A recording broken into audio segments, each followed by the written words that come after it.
Tapi hari ini banyak orang yang tidak dengan ilmu memprovokasi orang. Kemudian memaki-maki itu Habib itu antek Yahudi, antek penjajah, ini itu. Ini apa? Kan nggak bisa satu orang melakukan kesalahan semua jadi salah. Ya, itu hal yang harus dikritisi. Jangan sampai pembahasan ini menjadi rasis.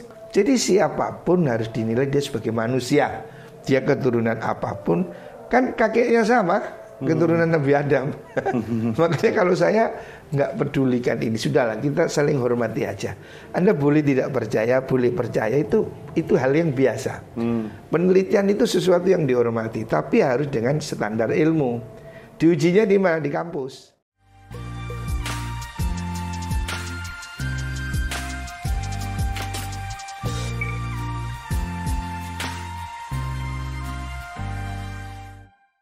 Assalamualaikum warahmatullahi wabarakatuh. Selamat datang di Tugu Inspirasi, membincang inspirasi dengan orang-orang hebat. Ya kali ini kita bersama tokoh nasional yang dari Malang, Gus Fahru Rozi. Sehat Gus? Alhamdulillah. Beliau adalah pengasuh An-Nur 1 yang juga ketua PBNU dan Wasekjen, Sekjen PBNU ya? Wasekjen bidang fatwa. Jadi kita akan membahas dengan Gus Fahru ini, tapi agak di belakang itu soal polemik nasab Habib. Yang kemarin saya baca di salah satu majalah nasional itu cukup menarik. Meskipun saya sebenarnya nggak pernah mengikuti Gus. Lalu majalah itu memuat, saya agak mengikuti. Nah ternyata kok itu dua kutub yang sangat keras benturannya secara perdebatan. Nah, tapi sebelum itu kita bahas soal posisi Gus Fahru di kancah nasional gitu. Sebagai ketua PBNU itu di bidang keagamaan Gus ya. Yeah. Nah, itu gimana Gus? Itu membidangi apa Gus? Jadi di PBNU itu ada beberapa ketua. Ada bidang pendidikan, ada bidang keagamaan, ada bidang ekonomi, ada bidang hukum. Saya di bidang keagamaan. Bidang keagamaan itu membawai 6 lembaga. Dan kita itu punya beberapa lembaga. Jadi satu lembaga Bahsul Masail. Lembaga Bahsul Masail ini lembaga kajian hukumnya, pembahasan masalah-masalah aktual. Ini ada di pusat, ada di wilayah, ada di daerah. Contohnya bagus yang terbaru soal ya, Bahsul Masail itu masalah-masalah yang timbul, misalnya membahas tentang masalah politik uang di pilkada misalnya, bagaimana hukumnya bayi tabung, bagaimana ya pokoknya ada kasus-kasus hukum atau masalah itu tentang hukum dinia keagamaan seperti masalah yang dianggap perlu operasi kelamin misalnya, atau masalah-masalah kenegaraan, bagaimana hukumnya negara Pancasila, negara demokrasi, dan apakah kewajiban untuk mendirikan negara Islam misalnya. Nah, itu dibahas ada komisi-komisi di Bahsul Masail. Di Bahsul Masail itu lembaga yang membidangi pembahasan masalah-masalah hukum yang aktual, baik itu hukum keagamaan atau yang berkaitan dengan konuniyah, perundang-undangan atau maudhiyah, ya tema-tema modern yang berkembang di masyarakat. Ini terstruktur ada di tingkat pusat, wilayah, dan kabupaten sampai kecamatan juga ada, yang namanya LPM. Sudah bidang lagi bidang falakiyah. Falakiyah itu untuk pengembangan ilmu falak. Ilmu falak ini ilmu yang untuk membahas tentang awal bulan Ramadan, awal hari raya, jam waktu sholat, posisi kiblat. Nah itu ilmu falak. Terus ada lagi bidang Rabithah Ma'ahid Islamiyah. Itu asosiasi pesantren NU se-Indonesia. Kita punya 28.000 pesantren di seluruh Indonesia dengan jutaan santri. Nah itu ada wadah yang mengakomodasi, mengkoordinir, mengkonsolidasi, namanya Rabithah Ma'ahid Islamiyah. Itu juga di bawah koordinasi bidang keagamaan. Terus ada juga lembaga wakaf. Ini yang menangani wakaf, aset-aset. Lembaga wakaf ini sama, kita punya ribuan bidang wakaf dan tersebar seluruh Indonesia. Ini ada lembaga wakaf. Terus ada lagi lembaga takmir masjid yang seperti Dewan Masjidnya NU yang ngurusi masjid-masjid NU. Terus kemudian ada 6 lembaga ya, mulai Robitul Mahahid, Basul Masail, Falakiyah, terus masjid, dakwah, LDNU. LDNU itu ya yang ngurusi dakwah. Kita kan melayani dakwah.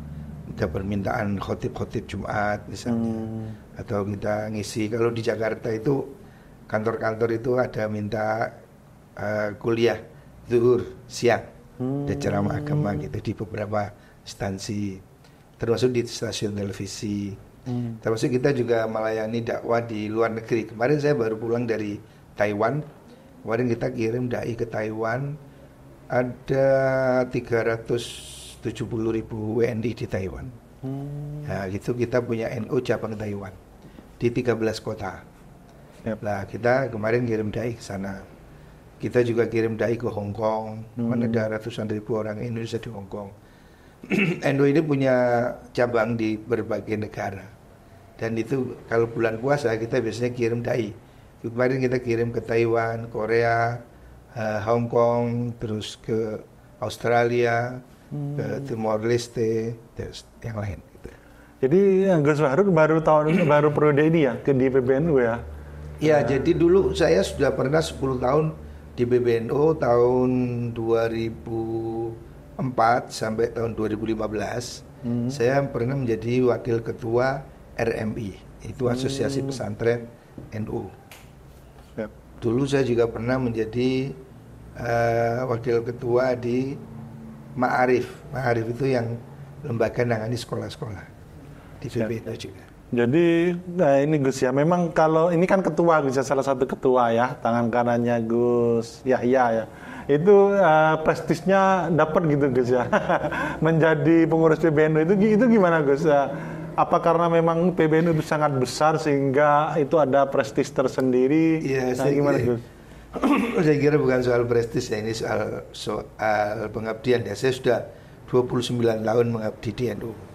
Pertama saya pulang dari pesantren tahun 94. Saya sudah aktif di NU Kabupaten Malang. Dulu saya pertama karir saya sebagai sekretaris Lembaga Basul Masail NU Kabupaten Malang. Terus pada tahun 2009 saya Lembaga Basul Masail PWNU Jawa Timur.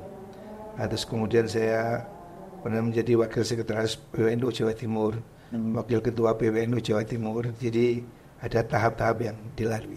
Oke Gus, menarik. Ini kan kemarin saya halal itu lihat dari YouTube itu kan Pak Prabowo itu bilang kepemimpinan NU sekarang Gus Yahya itu kan visioner gitu karena muridnya Gus Dur. Nah itu gimana Gus melihat PBNU periode saat ini, apa yang mungkin membedakan dengan sebelum-sebelumnya atau yang... Ya, saya kira setiap pemimpin ada masanya ya. Jadi pada Pak Hasyim dulu juga sangat bagus, Pak Said Akil juga bagus, sekarang juga pada performa yang juga sangat bagus. Dan secara khusus hari ini banyak anak-anak muda ya. Jadi banyak tokoh-tokoh muda yang hari ini ikut membantu Gus Yahya di PBNU, sehingga saya kira akan banyak hal yang bisa dijalankan nanti, terutama kita ingin ada kemandirian ekonomi misalnya. Ini kan salah satu faktor yang harus digalakkan betul supaya NU ini nanti ke depan bisa semakin luas khidmahnya pada masyarakat. Termasuk juga kemajuan di bidang pendidikan. Kita sedang bagaimana pendidikan terutama di Indonesia Timur kan masih sangat kurang ya. Nah, kita juga ada perhatian pada pendidikan, pada ekonomi, juga perguruan tinggi. Kan kita ini punya banyak perguruan tinggi tapi belum pada tingkat yang bagus ya. Masih beberapa yang bagus, Unisma misalnya, itu kan milik NU. Tapi kan banyak sebetulnya, hampir mungkin ada 100 ya yang perlu dipacu untuk bisa tumbuh seperti Unisma seperti itu. Role modelnya Unisma gitu ya. Unisma salah satu kampus NU yang kita banggakan. Oke Gus, kita pindah ke tema yang hari-hari ini banyak dibicarakan di media sosial ya, soal polemik habaib itu kan Itu gimana itu awal anunya Gus ya, awal permulaannya sehingga ini kok semakin hari semakin banyak saya lihat ya dari kacamata saya banyak yang nggak percaya tentang Habib atau tapi ada juga yang sangat percaya sangat banyak juga. Itu gimana Gus permulaannya? Ini sebetulnya isu lama ya. Dulu pada tahun 90-an sudah pernah ada isu ini. Jadi kalau Anda lihat di Google misalnya tahun 90-an itu Ketua Umum MUI pernah juga bikin statement seperti ini, bahwa tidak ada anak cucu Nabi di Indonesia. Dan waktu itu siapa namanya Gus ya? Kiai Hasan Basri. Iya. Dan waktu itu Gus Dur yang tampil sebagai pembela. Gus Dur mengatakan bahwa adalah nikmat Tuhan, anugerah Tuhan kalau Allah mengirimkan mereka datang ke sini. Dan ya memang sesama batu tapi ada batu mutiara. Kan tidak mungkin disamakan harga mutiara dengan batu gitu. Artinya Gus Dur waktu itu sudah memberikan pencerahan dan ini sudah selesai. Tapi hari ini saya kira ada, tidak tahu masalahnya kenapa kok tiba-tiba kemudian masalah isu ini mengeluas. Awalnya saya menduga ini ada kaitannya dengan Pilpres awalnya.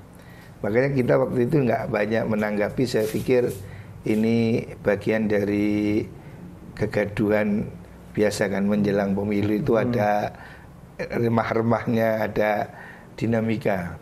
Karena waktu itu saya melihat ada satu kontestan yang kebetulan dengan keturunan Arab.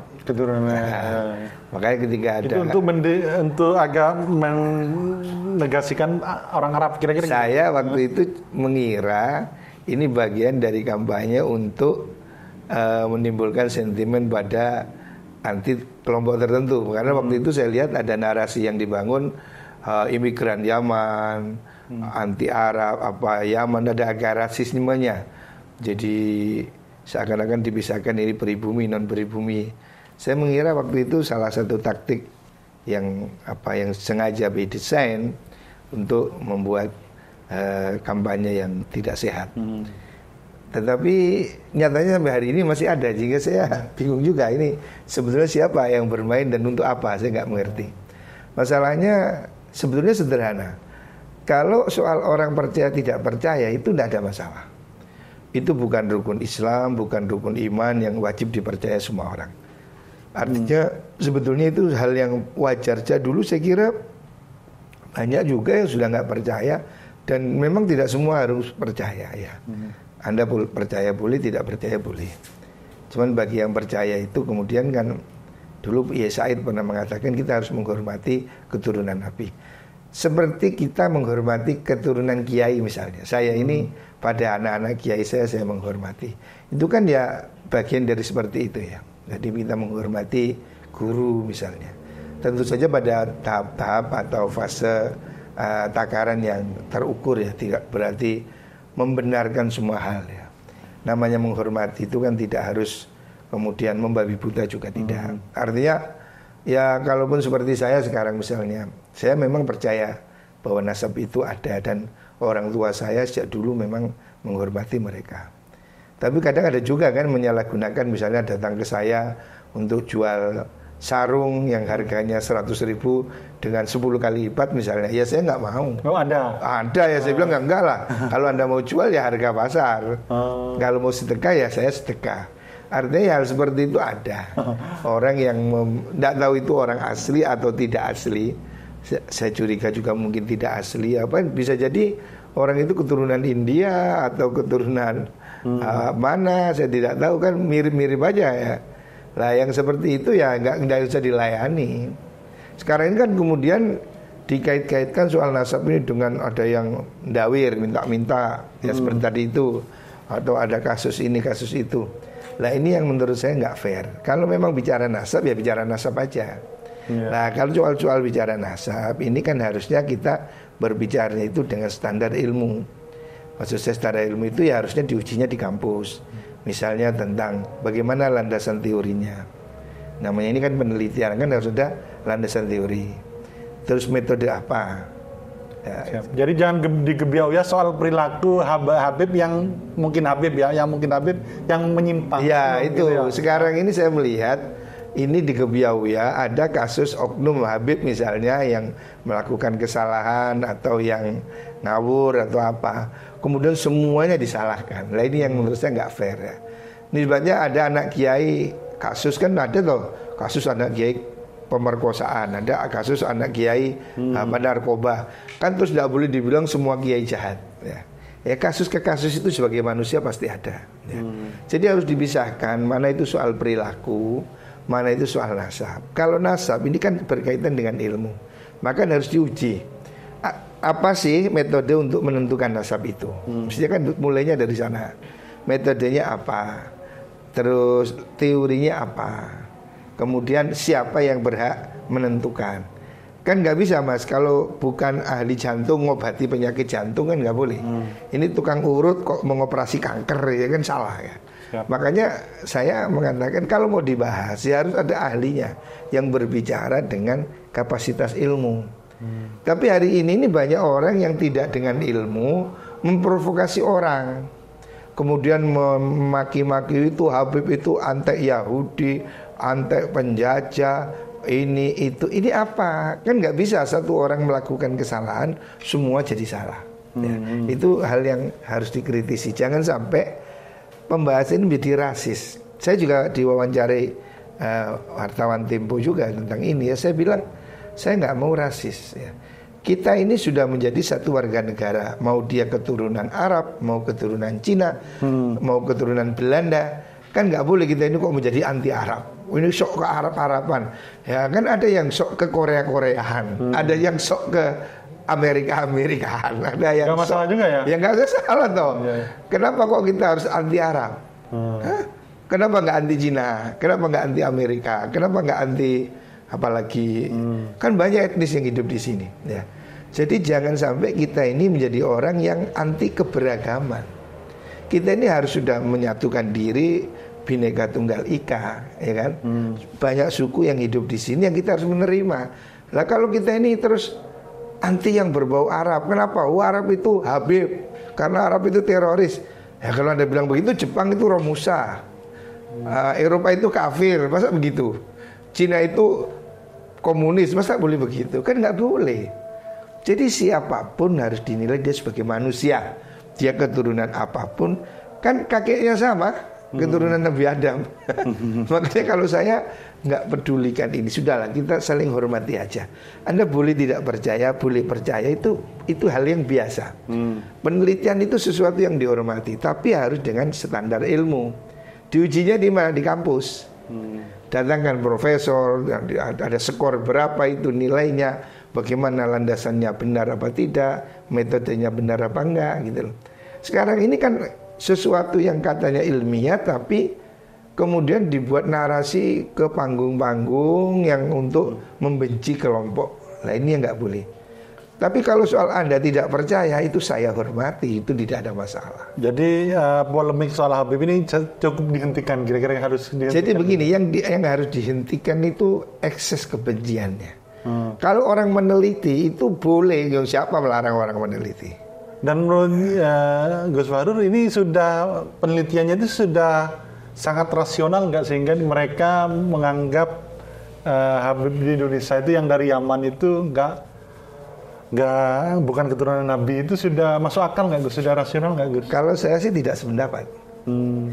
Jadi kalau saya tidak sependapat begini ya, saya ini alhamdulillah sudah pergi ke berbagai negara dan bertemu dengan banyak orang. Dan saya secara khusus sudah pernah bertanya pada kolega saya, misalnya ada profesor di Maroko, Profesor Abdurrahim misalnya. Saya tanya bagaimana polemik tentang nasab ini. Mereka heran, di sana nggak ada. Artinya orang Maroko mempercayai nasab Bani Alawi ini memang bagian dari keturunan. Saya bertanya pada kolega saya di Bahrain misalnya. Saya tanya pada kolega saya di Turki misalnya. Saya tanya pada kolega saya di Mesir, nggak ada yang bermasalahkan ini. Jadi makanya saya menjadi lucu kalau ini mau dibatalkan di Indonesia lah, gimana yang di Mesir, gimana yang di Irak, gimana yang di berbagai penjuru dunia. Ini kan sudah 10 abad mas, sudah berkembang menjadi bagian dari berbagai negara di seluruh dunia. Kapan hari saya ketemu misalnya di Mesir, saya ketemu Mufti Pulau Komoro. Itu negara di Afrika. Itu juga Bani Alawi juga dari bangsa Jamalul Lail. Kapan hari saya ketemu yang dari Bahrain juga sama, Bani Alawi juga. Jadi Bani Alawi di seluruh dunia, gimana cara membatalkannya?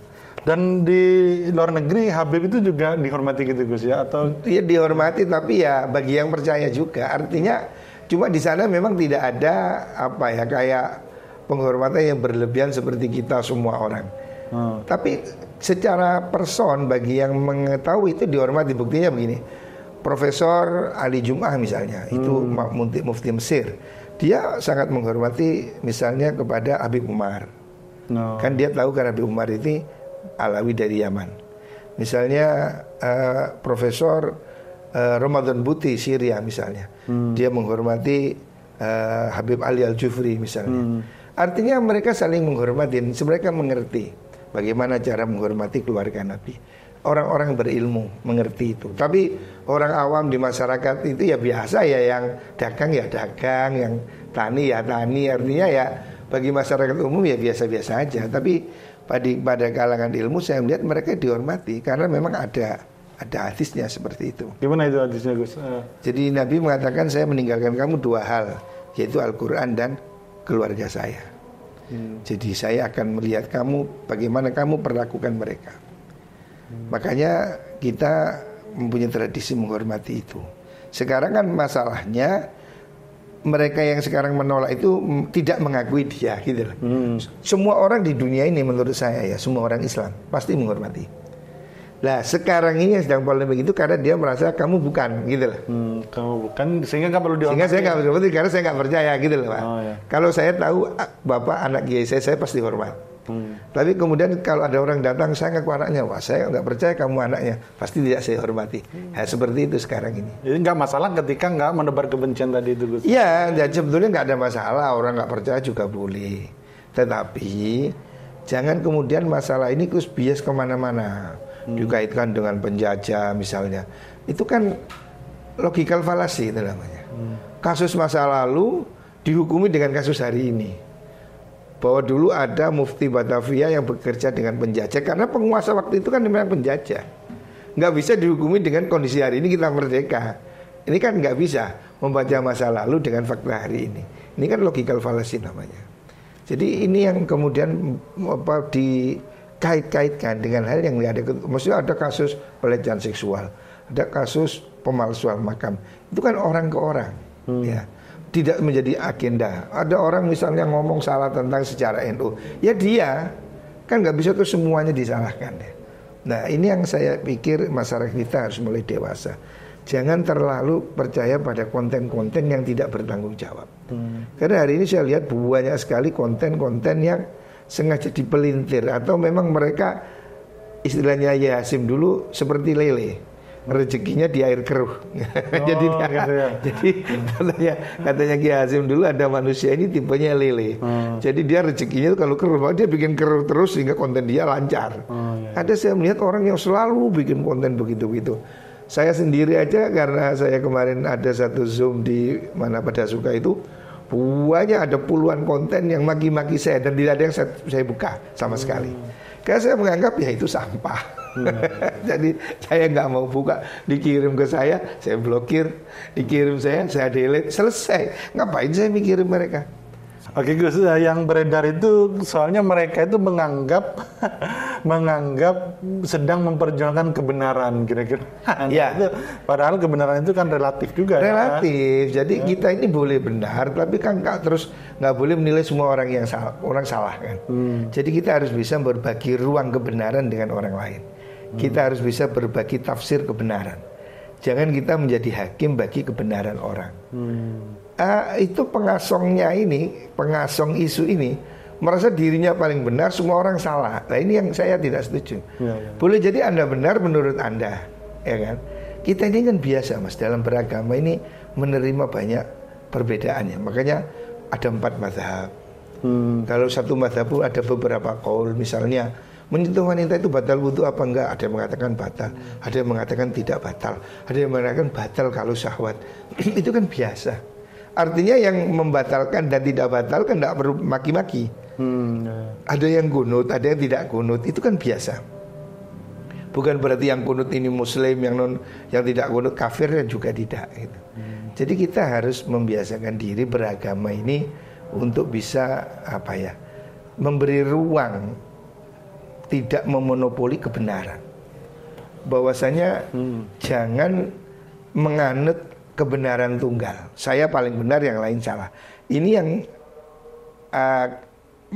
beragama seperti inilah yang membuat perpecahan dan pertumpahan darah.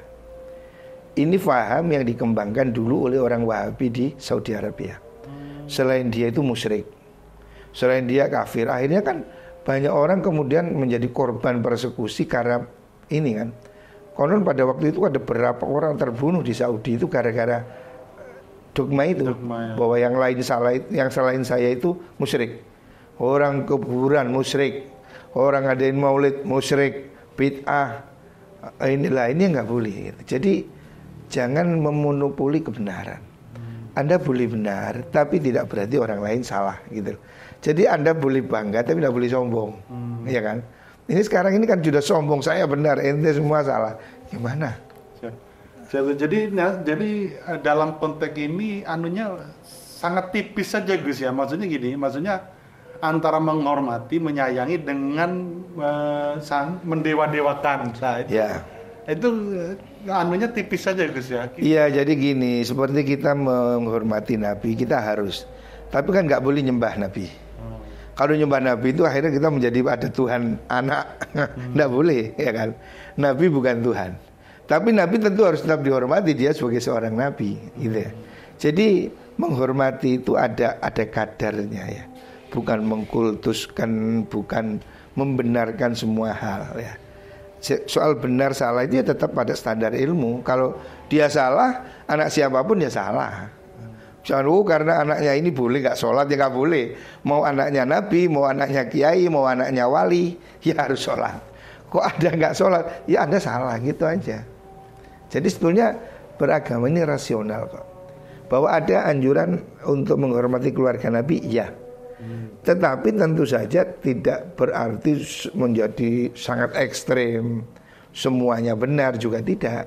Dan merasa kita rendah diri di hadapan mereka itu ya juga tidak. Ya seperti saya menghormati anaknya kiai. Bukan berarti saya itu selalu menjadi budak, yang enggak juga. Ngapain kok terus dibilang budak, ya enggak juga. Saya ya menghormati kiai saya sebagai guru saya. Saya menghormati anak kiai sebagai keluarga guru saya. Tapi kan saya nggak merasa dia penjajah, saya nggak merasa dia sebagai manusia dewa, ya nggak juga. Ya seperti Anda menghormati guru Anda, kan ya dalam batasan cinta. Bukan berarti guru ini adalah utusan Tuhan, kan bukan juga gitu lah. Jadi ya wajar aja gitu, wajar. Lalu ketika ada mungkin Habib yang itu merasa menikmati penghormatan itu dan merasa di atasnya orang lain, gimana? Nah itu yang dia harus dibenahi pola pemikiran dia itu. Yang ideal gimana Gus?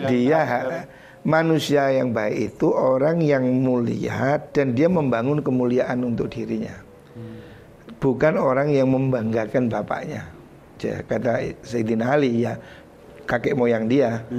Nabi itu akan punya menantu namanya Sayyidina Ali. Ali mengatakan juga begitu. Pemuda itu yang mengatakan saya, bukan bapak saya gitu. Artinya kalau bapakmu makan, kamu kan nggak kenyang. Ya kamu harus makan sendiri gitu loh. Kamu kan nggak boleh mengatakan bapak saya sudah makan. Emang kamu mau makan dengan transfer apa? Artinya kalau orang tuamu mulia, kamu harus membangun kemuliaan seperti itu.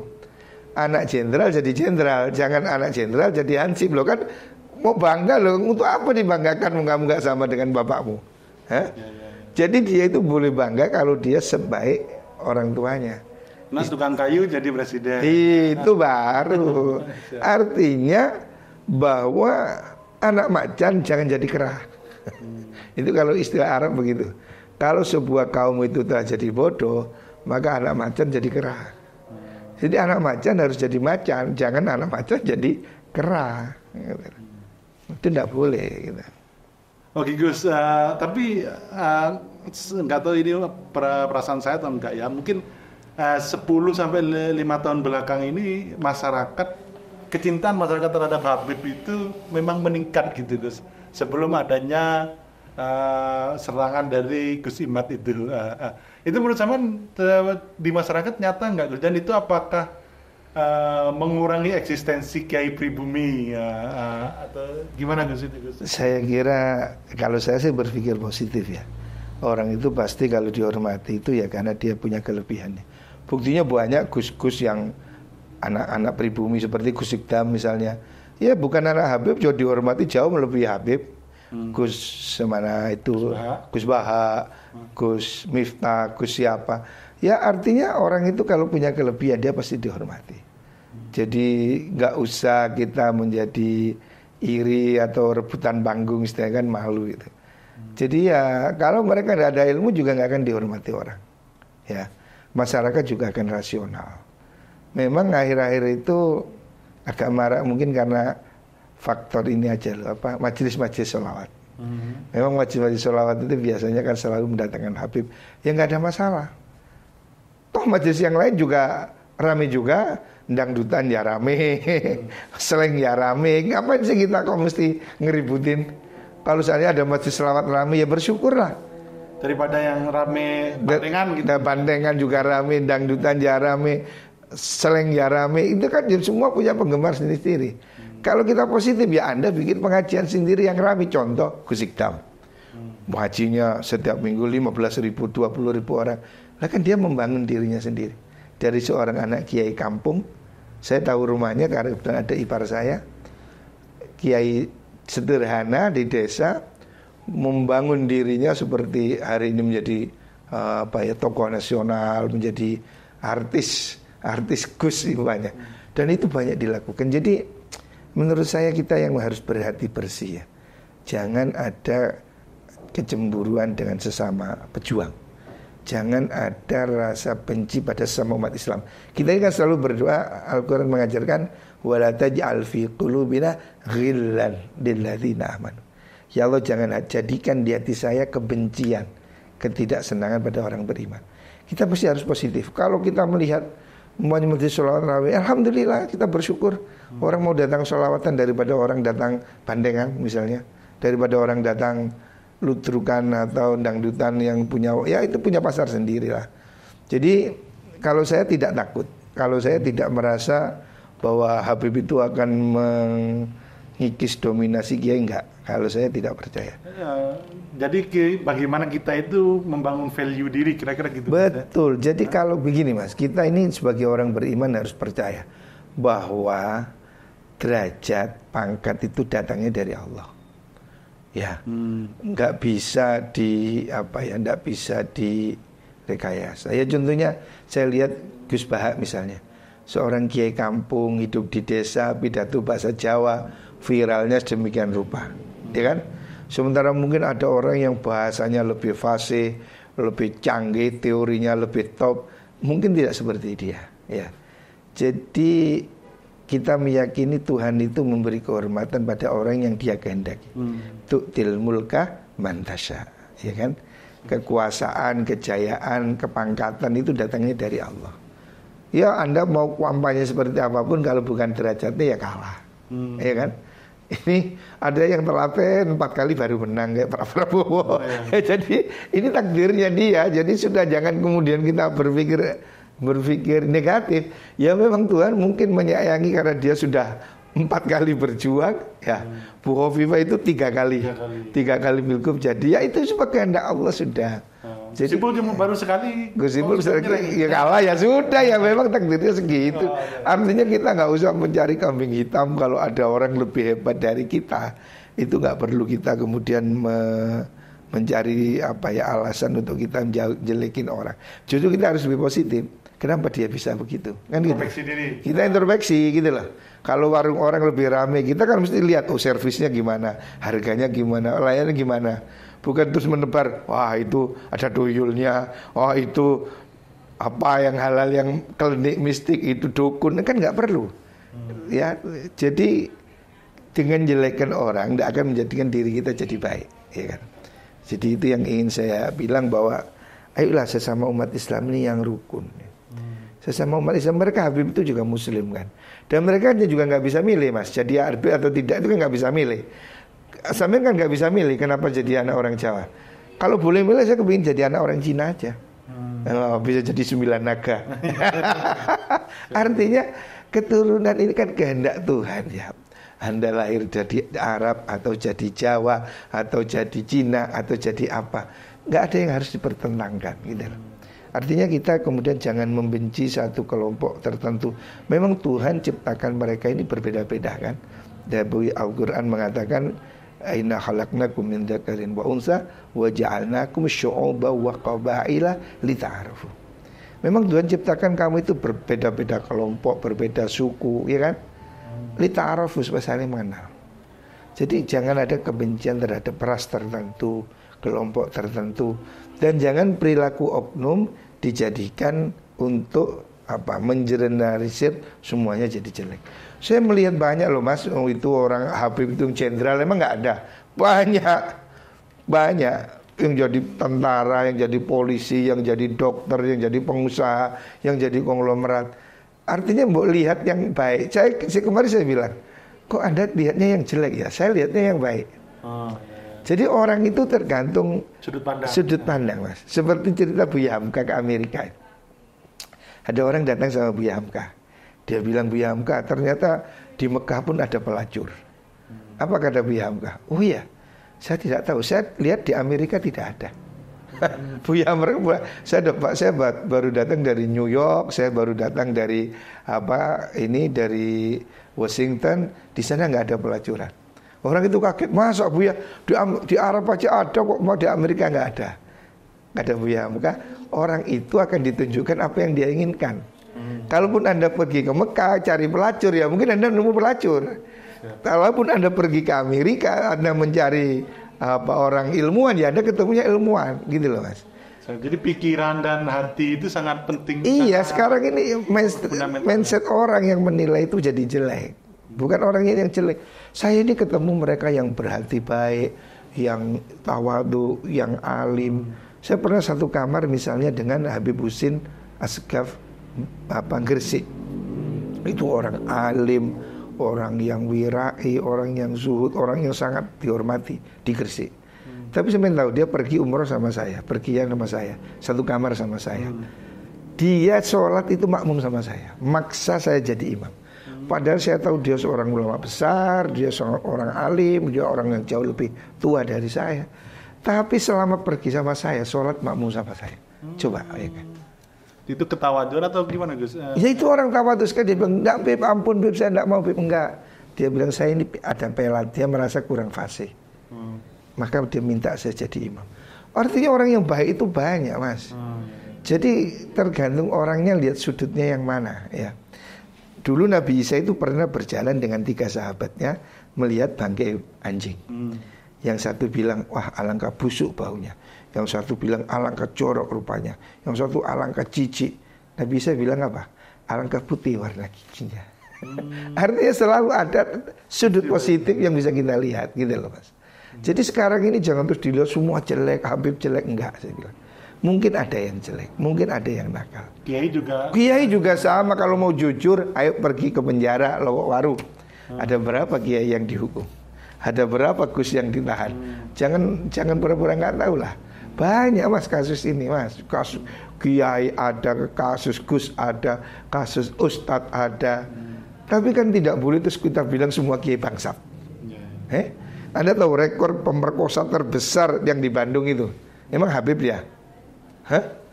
Yang korbannya ada 40 orang.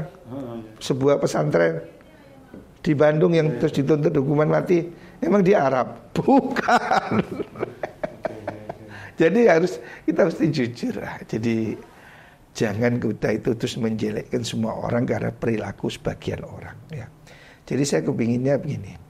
Anda boleh nggak percaya ya. Kalau memang Anda merasa nggak benar, silakan aja. Itu bukan sesuatu yang harus diperdebatkan. Silakan aja nggak percaya boleh, percaya boleh. Saya percaya. Guru-guru saya percaya, orang tua saya percaya. Ya oke. Tapi saya juga tetap rasional gitu lah. Artinya ya saya menghormati pada sebatas apa yang harus saya lakukan. Dan di PBNU juga ada 9 Habib. Ada 9 Habib. Dan kita sejak dulu kita ini berguru pada mereka. Anak-anak kiai hari ini masih ratusan atau ribuan yang mondok di Yaman. Banyak sekali. Artinya nggak usah lah terus kelakuan satu orang itu dibuat menjelekkan semua orang, nggak bisa. Siap Gus, menarik sekali. Ya mungkin selain itu daripada berpikir untuk berdebat dan lain sebagainya, kan lebih baik ya umat Muslim ini bekerja melakukan inovasi dan lain sebagainya. Betul. Saya itu heran sekarang orang ini kok semua konten itu dilihat. Ngapain sih? Kalau saya itu lihat konten judulnya aja udah nggak menarik ya sudah. Kan eman kuotanya. Jadi kita ini mesti bermedsos secara bijak. Jadi saring sebelum share. Sekarang ini kan saya lihat ada orang kecenderungan semua yang dia ini di-share. Sehingga grup ini penuh sampah. Saya itu punya banyak grup. Sampai pusing saya itu, nggak pernah saya lihat. Langsung saya clear aja. Karena banyak sekali video-video sampah, video-video kebencian, caci maki yang saya lihat itu nggak benar gitu. Ya contohnya saya aja dibikin konten, waduh sebanyak dan dikirim ke saya gitu mas. Emang saya buka? Enggak, langsung saya blokir, langsung saya delete. Ngapain saya buang waktu untuk mikir orang yang negatif? Saya hanya menyampaikan apa yang saya ketahui sesuai kemampuan saya dan saya tidak ingin mengajak orang berpecah belah. Saya ingin mengajak semuanya berpikir positif. Ya, saya ingin mengajak umat Islam itu rukun. Kalau kita ini nggak rukun, maka kita akan jadi lemah. Ya, itu pesan Al-Quran ya. Jangan sampai kita itu kata Al-Quran fatadhabari hukum, hilang baunya. Ya, kalau kita itu terus bermusuhan akan hilang wibawa umat Islam ini. Makanya sudahlah, pemilu sudah selesai. Udah nggak perlu kan kita berdebat lagi kecurangan. Sudah. Anda kalah 5 tahun lagi ikut pemilu, kan cukup begitu. Kalau terus kemudian masih hari ini kita masih maki-maki, untuk apa gitu lah. Kalaupun dia ada yang salah ya udah biar Tuhan yang mengadili, ya kan. Lebih baik kita berpikir Indonesia ke depan kan, daripada kita masih bilang kemarin itu yang curang. Untuk apa? Anda juga nggak tahu sendiri kan curangnya di mana. Anda kan percaya pada medsos kan, mengatakan ada curang, ada ini, ada itu, belum tentu benar. Buktinya di sidang di MK juga kalah, ya kan? Tapi masyarakat sebagian kan juga kadang percaya bahwa pemilu ini tercurang di dunia. Aduh ya Allah, masa kita ini nggak percaya sama bangsa kita sendiri? Narasinya kemarin itu kan yang kalah itu kan sepertinya membuat tidak ada akal sehat pada pemilu. Padahal saya kira masih banyak lah orang Indonesia yang waras. Saya percaya masih banyak yang punya hati nurani. Mungkin ada yang curang, ya kan? Tapi kan tidak berarti semua kan. Mungkin ada satu oknum, memang ada cerita saya perolehannya 121 menjadi satunya hilang, menjadi 21. Ya itu ya mungkin ada. Tapi masa bisa semuanya? Ya itu seperti itu saya kira. Oke Gus, menarik sekali. Terima kasih waktunya. Kita banyak belajar ilmu bagaimana kita bisa menjadi orang Muslim yang rasional dan membersihkan hati kita gitu, dan jauh dari kebencian. Itu saja. Terima kasih. Sampai jumpa di podcast Teguh Inspirasi episode selanjutnya. Assalamualaikum warahmatullahi wabarakatuh. Waalaikumsalam warahmatullahi wabarakatuh.